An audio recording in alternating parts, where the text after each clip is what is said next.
পত্রিকায় কোনো জায়গায় আমার নামটা ওখানে ছিল না। আমি আবার বলছি, ওখানে একটা গুলি হয়নি, ওখানে একটা বোম ফুটেনি।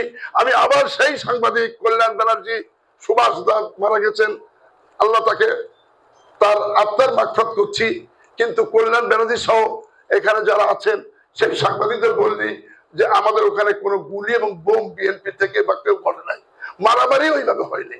কিছু হই উল্লাহ করেছে, আমি স্বীকার করি, আমি সেদিন কাঠগড়ায় দাঁড়িয়ে বলেছি কিছু লোকের জন্য হই উল্লাহ হয়েছে, এবং এটা ঠিক। মাননীয় নেত্রী চলে যাওয়ার পরে আমাদের আশরাফ চেয়ারের সাথে সাংবাদিকদের মারামারি হয়েছে। বাচ্চু তো ঘুমাই থাকে 12টা পর্যন্ত, বিশ্বাস করেন। এই কাদের বাচ্চু 1 নম্বর আসামি ছিল, সে ঘুমাই থাকে। সে যখন হাসিনা চলে গেছে, সে ছাত্রলীগের প্রেসিডেন্ট ছিল, ছাত্রলীগের সেক্রেটারি ছিল, ছাত্রলীগের সাংগঠনিক সম্পাদক ছিল। এই বাচ্চু ঘুমান্ত অবস্থায় তাকে করে দিলে 1 নম্বর আসামি, এবং যখন চলে যাচ্ছে শুনে মারামারি হচ্ছে সাংবাদিকের সাথে, তখন থানায় যায়। সেখানে থানায় একটা দুর্ঘটনা ঘটে, কিন্তু এই কেসটা এই হলো ঘটনা।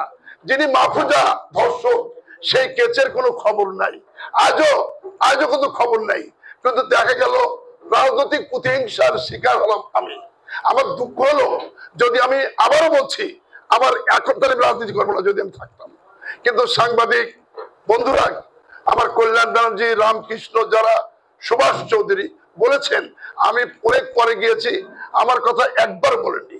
তারপরেও আমি শুনেছি সংসদে আমাদের বিরুদ্ধে বলার জন্য, এমনকি 1 মাস 2 মাস 3 মাস অ্যাটর্নি জেনারেল এডিশনাল মনির সাহেব, তিনি এইটা দিয়ে প্রমোশন নেওয়ার জন্য পরিকল্পিতভাবে এই কেসটা সাজা দিলেন, এবং স্বয়ং প্রধানমন্ত্রী জেনেছেন যে এই কেসে সাজা দিলেই আমি নাকি সেদিন ছিলাম, এই কারণেই আমাকে সাজা দিয়ে হয়রানি করা হয়েছে। আমাকে নয়, এর মধ্যে 27 জন সিআর মামলা ছিল, তারা আসামি হতে পারে, কিন্তু পরবর্তীতে আজকে 4 জন মারা যায়। 4 জন মারা যাওয়ার পর আমার বড় ভাই ছিলেন, গফর সাহেব ছিলেন, রিপন ছিলেন, 4 জন ইন্তেকাল করলেন, এবং 4 জন বাদ দিয়ে হয় 23 জন আসামি হতে পারে, এর বাইরে 1 জন আসামি হওয়ার কথা না। তারপরে হলো অন্য আইনে, এবং 50 জন, 23 জন আমাদের আগের তাদের সিআর মামলায়, এবং পরবর্তীতে 27 জন দিয়ে 50 জন আসামি করে যে আপনারা চার্জশিট দেওয়া হলো। আমি দুঃখের সাথে বলছি, ওই চার্জশিটে আপনার নাম দিল, কিন্তু যে চার্জশিটটা দিয়েছে একটা কেস, হাইকোর্ট, জজ কোর্ট সব জায়গায় বলেছে যে একটা কেস হতে পারে, 3টা হতে পারে না। অতি উৎসাহীরা সেদিন পরিকল্পিতভাবে 3টা দিয়ে এটা আমাদের সাজা দিল, এবং একটা দুঃখজনক এবং মর্মান্তিক। আমার পরিবার, আমি চ্যালেঞ্জ হিসেবে নিয়েছিলাম। আমি আজকে বলছি, আমি সবখানে বলি, এই কেসে পালানোর জায়গা না।